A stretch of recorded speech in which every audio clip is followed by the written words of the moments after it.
अगर आपने data note किया है कि बायोडाइवर्सिटी किस तरह से चेंज हो रही है, व्हाट इज इट्स सिग्निफिकेंस, तब आप ये फील करेंगे कि जो बायोडाइवर्सिटी लॉस है, कल मैंने किया था रेड लिस्ट, IUCN ने जो रेड लिस्ट कैटेगरीज दिया, रेड लिस्ट डाटा दिया है, इस रेड लिस्ट डाटा में कौन कौन सी स्पीसीज जो हैं they are at the verge of extinction, कौन कौन सी खत्म हो गई हैं, ये इम्पोर्टेंट है। लेकिन इस बायोडाइवर्सिटी लॉस के कंसिक्वेंसेस क्या हैं?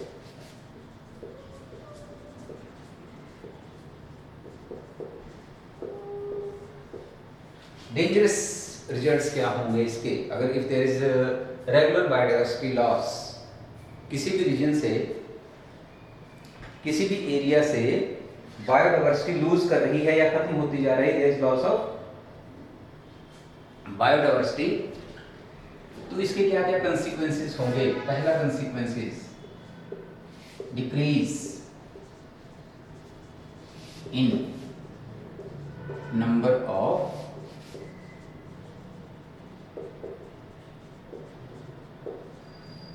Plant species.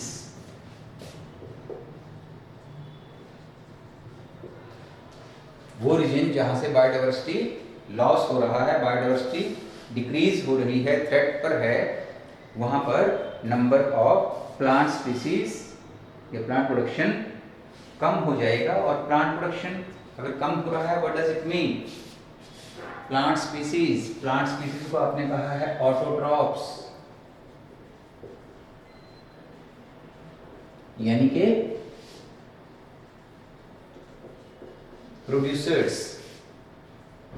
इन्हीं की वजह से है productivity, and productivity is important for the consumers, primary consumer, secondary consumer, यानी अल्टीमेटली अगर वहां पर decrease in number of plant species हो रहा है तो it will affect the productivity.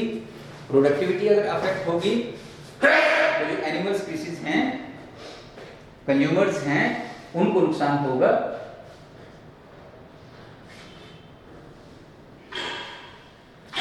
Number 2, जब स्पीसीज कम होंगी, प्लांट्स की भी होंगी, एनिमल्स की भी होंगी, तो स्पीसीज में कमी आ जाएगी। There is limited number of species in an area और इन ए रीजन, तो वहां पर क्या होगा? सेकंड कंसीक्वेंस क्या हो जाएगा? Decreased resistance to environmental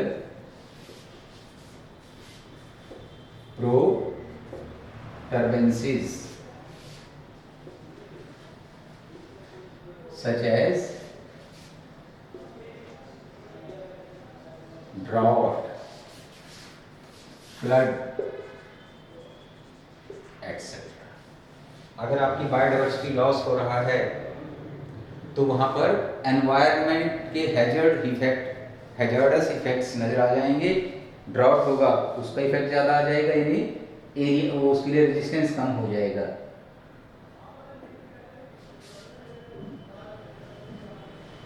number 3, decrease in ecosystem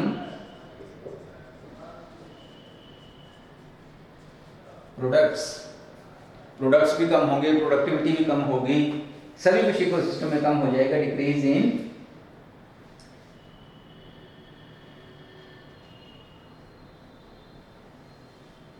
ecosystem products and increase in variability in, ये सारे फैक्टर्स मिलकर के क्या कर रहे हैं? अल्टीमेटली इनके इल इफेक्ट्स ही हैं। प्रोडक्टिविटी भी अफेक्ट हो जाएगी, डिजीजेस की अपीयरेंस वहां हो सकती है, there may be appearance of certain diseases. तो देखिए बायोडाइवर्सिटी का लॉस होने के क्या नुकसान हो रहे हैं इकोसिस्टम को। प्लांट स्पीसीज डिक्रीज होगी, प्लांट स्पीसीज अब इनसे हमें मिलता तो होगा कुछ। इकोसिस्टम सर्विसेज कल हमने की थी उसमें देखा था कि सारे इंपॉर्टेंट हैं हमारे लिए। तो फिर ये कंसिक्वेंसेस को देखते हुए हम क्या प्रयास करते हैं, टू कंजर्व बायोडाइवर्सिटी। क्या असेंशियल हो जाता है इनको बचाने के लिए, तीनों पॉइंट्स को बचने के लिए, इन कंसिक्वेंसेस से बचने के लिए वी नीड ऑफ कंजर्वेशन ऑफ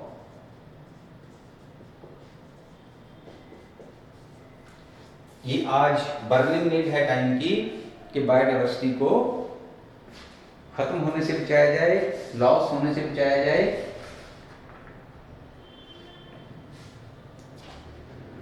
ये 3 पॉइंट्स तो हमने डिस्कस किए ही हैं जो कि कंसिक्वेंसेस के रूप में हैं। इसके अलावा कल आपने इकोसिस्टम सर्विसेज की थी, वहां पर इकोसिस्टम में हमारे पास इस कंजर्वेशन के लिए 2 टाइप के आर्गुमेंट्स आती हैं सामने। नीड कि क्या जरूरत है बायोडाइवर्सिटी को कंजर्व करने की, कंजर्व मीन्स प्रोटेक्ट करने की। व्हाट इज नीड, क्या जरूरत है, इसके लिए हमारे पास 2 types of arguments.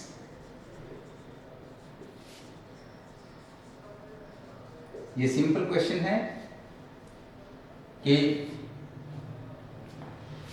Narrow, A1 is narrow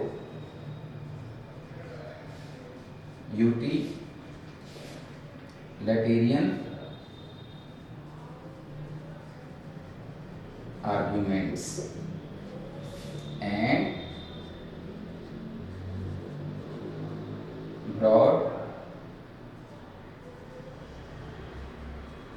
utilitarian arguments. Narrow utilitarian means regarding their utility. अरे कंजर्व क्यों कर रहे हैं, ये कंसिक्वेंसेस तो हमने देख लिए हैं। इसके अलावा हमें बायोडाइवर्सिटी से कुछ फायदे भी हो रहे हैं। अब इन फायदों के लिए हम 2 टाइप के आर्गुमेंट देते हैं कि नैरो यूटिलिटेरियन है और ब्रॉड यूटिलिटेरियन। नैरो में क्या है, आप देखिए कि आपको बायोडाइवर्सिटी से क्या क्या फायदे हो रहे हैं। आप नैरो यूटिलिटेरियन में देखिए, जो आपके फॉरेस्ट्स हैं या कोई भी बायोडाइवर्सिटी है प्लांट्स के रूप में है, तो उससे हमें क्या मिल रहे हैं, फूड आइटम्स मिल रही हैं, सीरियल्स, ग्रेन से, पल्सेस। जितना भी फूड रिक्वायरमेंट हमारी है वो कौन पूरी कर रहा है, बायोडाइवर्सिटी। तो इसको हमने नैरो यूटिलिटेरियन में रखा है कि ये रिक्वायरमेंट्स, चाहे मीट खाएं चाहे वेजिटेरियन डाइट खाएं, खा तो हम बायोडाइवर्सिटी से ही रहे हैं। कुछ मेडिसिन मिलती होंगी, अरे बायोडाइवर्सिटी से ही हमें प्लांट से बहुत सारी मेडिसिन मिल रही हैं, बहुत से और प्रोडक्ट्स मिल रहे हैं, टर्पेंटाइन ऑयल है, गम्स हैं, रेजिन्स हैं, सो मेनी प्रोडक्ट्स ये हमें मिल रहे हैं। तो ये जो प्रोडक्ट हमारे डेली रिक्वायरमेंट में आ रहे हैं, ये हमारी नैरो यूटिलिटेरियन आर्गुमेंट्स में आते हैं कि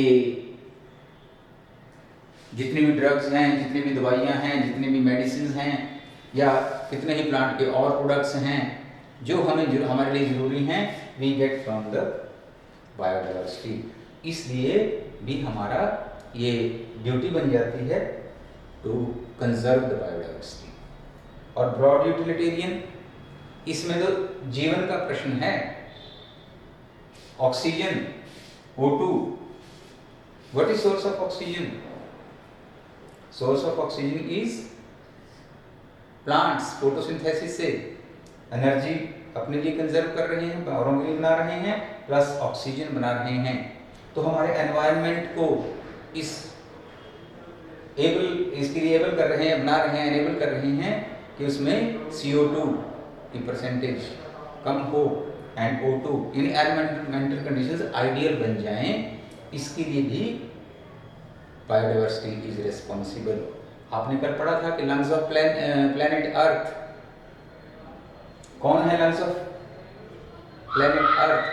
अमेज़न रेन फॉरेस्ट। क्यों उनको लंग्स कहा गया है?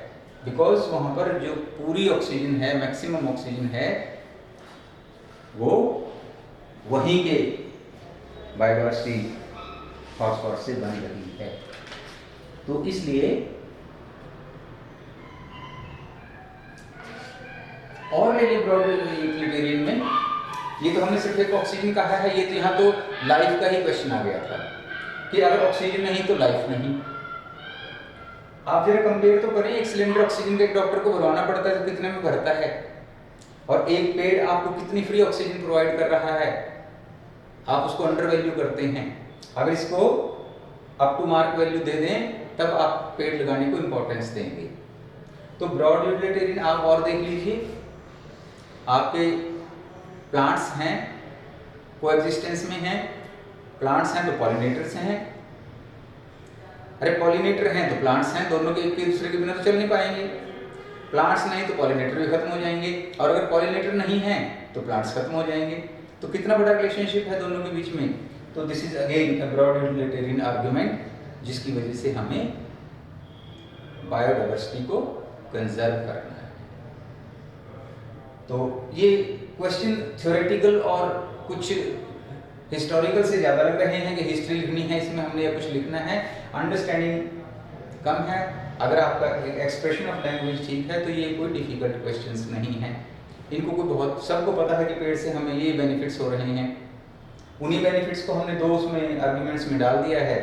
नैरो यूटिलिटेरियन यानी वो आवश्यकताएं जो हमारी लाइफ से रिलेटेड, ये नहीं कि उनके बिना लाइफ खत्म हो जाएगी, लेकिन अगर लाइफ है तो उनकी ज़रूरत तो पड़ेगी ना, उनको हम कहाँ से पूरा कर रहे हैं। और फिर दो ऐसी रिक्वायरमेंट्स के मैंने एग्जांपल दिए हैं, ऑक्सीजन और CO2। CO2 को मिनिमाइज करना और O2 को इंक्रीज करना, this is again a function of biodiversity. ये भी बायोडाइवर्सिटी का फंक्शन है। तो इस वजह से हम चाहते हैं टू कंजर्व बायोडाइवर्सिटी, बायोडाइवर्सिटी को कंजर्व करना। क्योंकि कल हमने देखा था बायोडाइवर्सिटी को कौन कौन से खतरे मेजर आए थे, वो एक बार मैं फिर रिपीट कर देता हूं। क्यों बायोडाइवर्सिटी घट रही है, डिक्रीज हो रही है, इसमें हमने डिस्कस किया था। हैबिटेट लॉस, हमने नेचुरल होम को ही डिस्ट्रॉय कर दिया है, हैबिटेट लॉस कॉज किया है, ओवर एक्सप्लॉयटेशन ऑफ रिसोर्सेज किया था। बायोडाइवर्सिटी को के लॉस में हमारा भी इंपॉर्टेंट रोल है, हमारा भी इंपॉर्टेंट हैंड है। हमने अर्बनाइजेशन के लिए हैबिटेट को छोटे से छोटा बना दिया है, फ्रेगमेंटेड कर दिया है, और फ्रेगमेंटेड हैबिटेट में जो एनिमल्स हैं वो प्रॉपर्ली सर्वाइव नहीं करते, तो बायोडाइवर्सिटी लॉस तो होगा ही होगा। सेकेंड इज ओवर एक्सप्लॉयटेशन, जो चीज़ कुछ यूजफुल है हमारे लिए उसको बजाय सस्टेनेबल ढंग से यूज करने के हम उसको यूज करते हैं फुलिशली, ग्रेडली, यू कैन से, लालच से। तो बेटर होगा उसको सस्टेनेबल ढंग से यूज करें ताकि वो हमारे आने वाली जो पीढ़ियां हैं उनके लिए भी कुछ बच सके। थर्ड हमने कहा था इंट्रोडक्शन ऑफ अलायन स्पीसीज, अपने फायदे के लिए हम जो नेटिव स्पीसीज हैं उनकी बजाय एक्सोटिक या अलायन स्पीसीज को इम्पोर्टेंस देते हैं, और वो इम्पोर्टेंट जो अलायन स्पीसीज हैं वो हमारी नेटिव स्पीसीज को एक्सटिंक्ट बना रही हैं। कई एग्जांपल जिसके मैंने दे करके आपको बताया था लेंटेना वगैरह का, कि सिशलिड फिश खत्म हो रही हैं लेक विक्टोरिया में। ऐसे ही यहाँ पर भी हमारी जो देसी काऊ है वो एक्सटिंक्शन की तरफ हैं। तो या फिर को एक्सटिंक्शन है, दो स्पीसीज इकट्ठा रहती हैं, अगर एक को आपने हैबिटेट प्रोवाइड नहीं किया वो एक्सटिंक्ट होगी, तो उसकी जो को पार्टनर है वो भी। तो ये कुछ फैक्टर्स हैं दैट अफेक्ट बायोडाइवर्सिटी लॉस। अब हम कोशिश करेंगे कि बायोडाइवर्सिटी लॉस को कंट्रोल करें, कंजर्व करें। Strategies,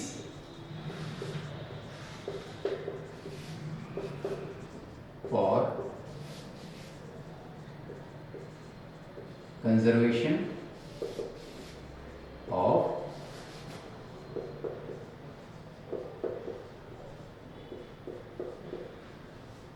biodiversity. say strategies. Two types of strategies.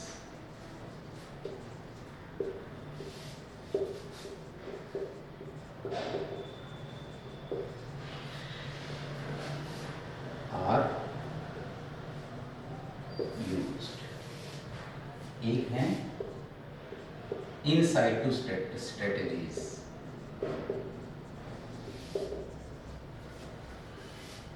और on the spot.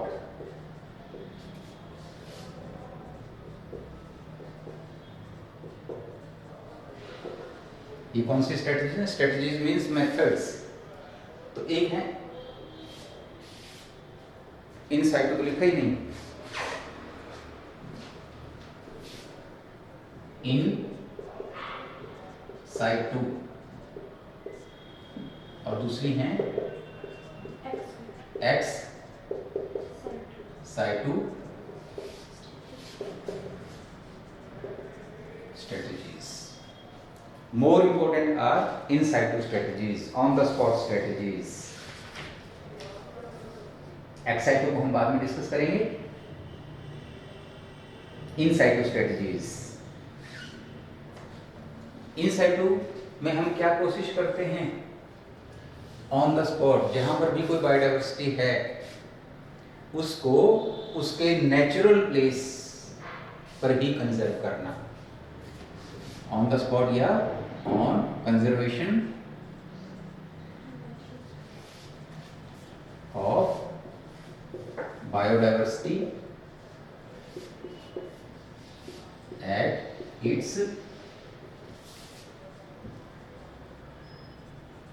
natural place.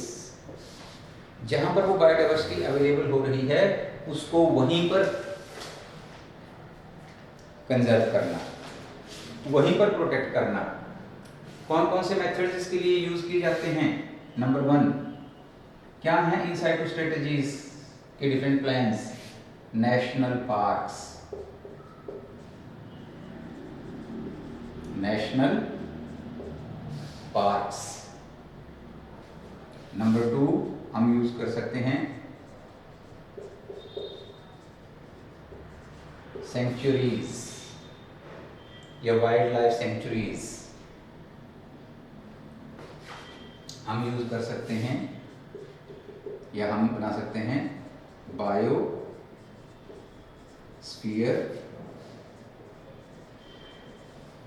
Reserves. ये सभी इन साइटों में आ रहे हैं. कौन कौन से हैं? नेशनल पार्क्स हैं, सेंचुरीज हैं, बायोस्फीयर रिजर्व्स हैं, and one very important strategy is sacred groves.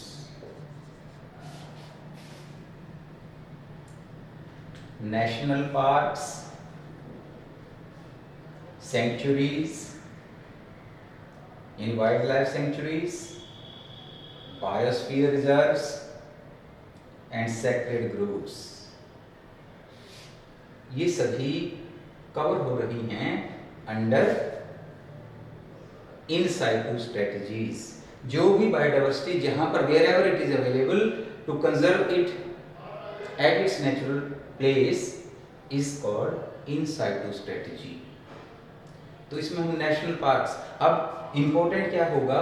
NCERT book से आप डाटा नोट करेंगे कि प्रेजेंट या आपकी बुक में आप किसी और बुक को मत फॉलो करना. Don't follow any other book, क्योंकि वो डाटा चेंज हो सकता है.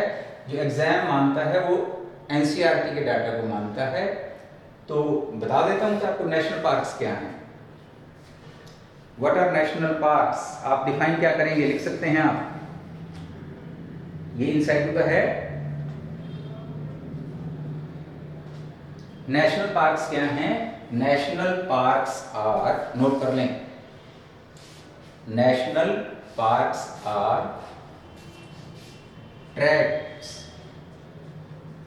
ऑफ लैंड जहां पर बायोडाइवर्सिटी है. Tracts of land maintain and reserve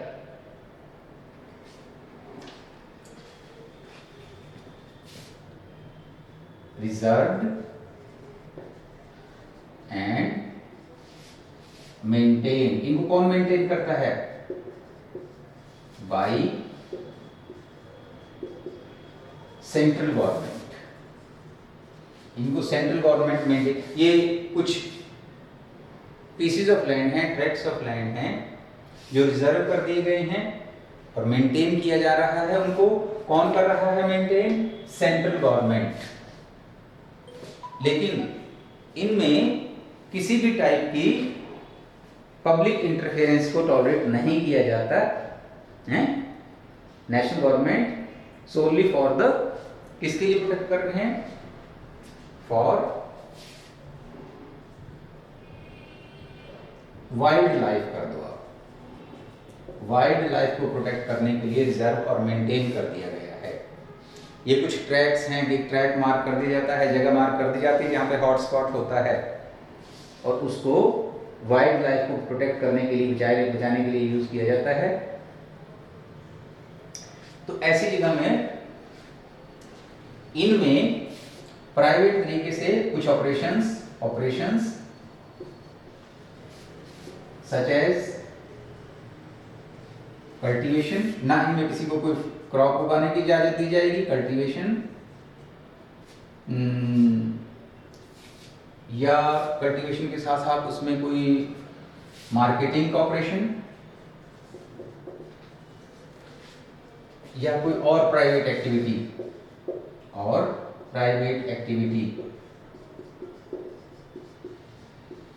not allowed. जहां पर भी आप देखते हैं, एक तरीका क्या है बायोडायवर्सिटी को प्रोटेक्ट करने का कि नेशनल पार्क के रूप में उस एरिया को डिक्लेयर कर दो। नेशनल पार्क क्या है? ये एक्चुअली गवर्नमेंट की प्रॉपर्टी बन जाती है। वो लैंड या वो ट्रैक्ट ऑफ लैंड रिजर्व कर दिया जाता है for maintenance of wild life. और यहाँ पर operation such as cultivation, agriculture, खेती भी करने देंगे वहां, कल्टीवेशन, एग्रीकल्चर, मार्केटिंग, कोई और प्राइवेट काम, कोई प्रोक्योरमेंट, कोई बेचना खरीदना, ग्रेजिंग, कोई भी प्राइवेट काम वहां पर अलाउ नहीं किया जाता। वो एरिया सिर्फ और सिर्फ किसके लिए बन जाता है, रिजर्व हो जाता है for conservation of wild life.